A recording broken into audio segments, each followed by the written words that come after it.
All right, here is 5.1 part 2. So in this section, we're going to talk about independent and dependent variables and how to identify them. So you've probably heard this term before in a science class, and that's because in science, you have to deal with independent and dependent variables all the time. So an independent variable is exactly how it sounds. It's something that works independently. It doesn't need another variable to determine what it is. So these are all the input values or the x values, right? And then these can be any value within the domain. So they're allowed to be any value that you can pick within your domain, right? You get to choose.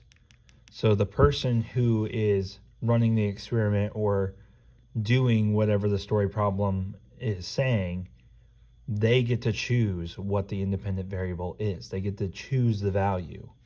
Now for the dependent variable, you cannot choose, right? Cannot be chosen. So a dependent variable is all of the output values, right? And this depends on what the independent variable is. You can't just choose it. It actually depends on what you chose. So the value that you get is completely dependent on what you chose for the independent variable, right? So if you chose a certain value up here, that's going to go through the machine or go through the function and spit out a value here. You can't just choose this value. It has to be determined by the equation or whatever you're doing, right? So let's take a story problem as an example. So this is where you're going to do a lot of writing here. We have an example of y equals negative 3x plus 2.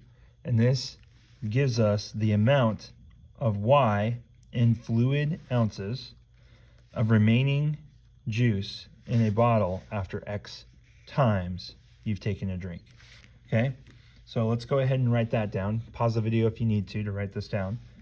But this basically shows us that the y value represents how much juice remains in the bottle, and the x value represents the amount of times you've taken a drink from the bottle, right?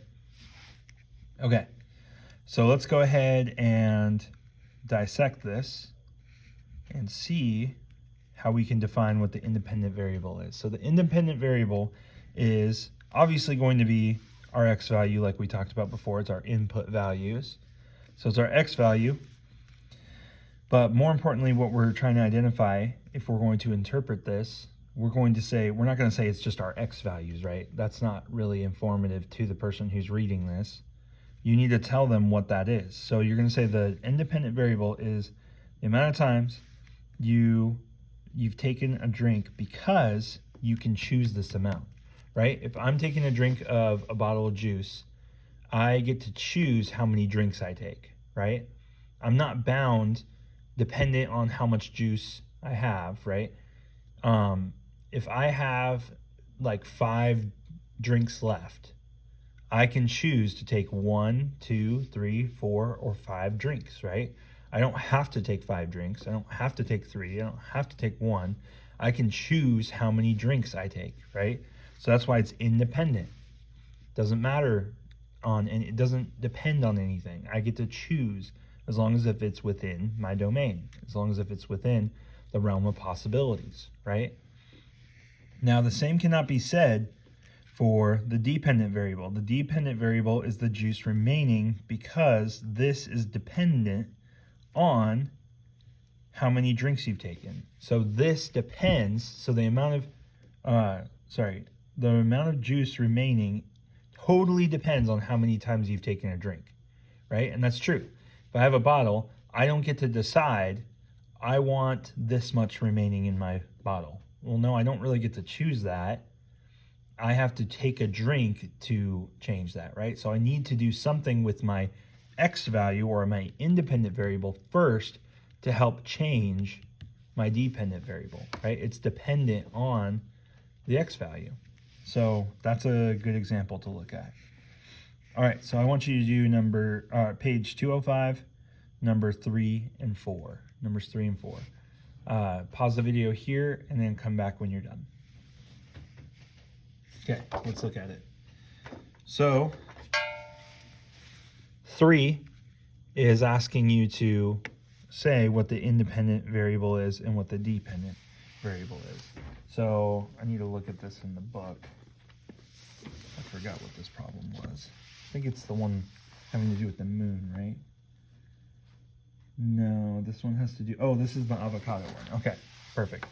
So here I'm told that y equals negative 4x plus 14 gives the number of avocados, which is y, you have left after making x batches of guacamole. So this is pretty straightforward. My independent variable is whatever x was assigned to. So x is assigned to batches of guac. So batches of guac, right? Don't have to get fancy with it. I don't have to explain it or anything. I'm just going to write down what it says. And then the dependent variable, or the y value, is number of avocados, or I'll just say avos, remaining. Okay? So that's the dependent variable. Excuse me. So now I'm looking at B. B gives us our domain, tells us that this is what we have. Remember that these are my x values. Okay? So these are my x values here. Then all I need to do is take the equation and plug in all of my x values to figure out what the y values are, because that's what the range is. So the range is going to be whatever I get for my y values here. Okay? So let's go one at a time. So first I'm going to plug in the first x value, which gives me 0 here, meaning my y value is 14. Let's wait to write down the range until we have all the values of y. Here we get negative 4 plus 14 gives us 10. Okay. Next we get negative 8 plus 14 equals 6.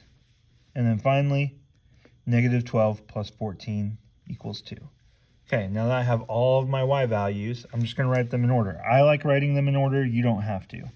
You can write them down maybe in the order of which you solved them. But that's what I need to do for A. So I'm going to box my answer.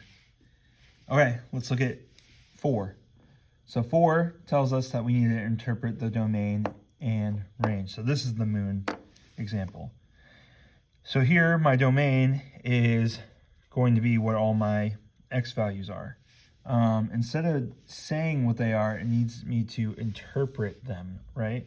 So if this is representing days after March 24th, then I need to actually state what my domain is. So my domain is, I would say something like this.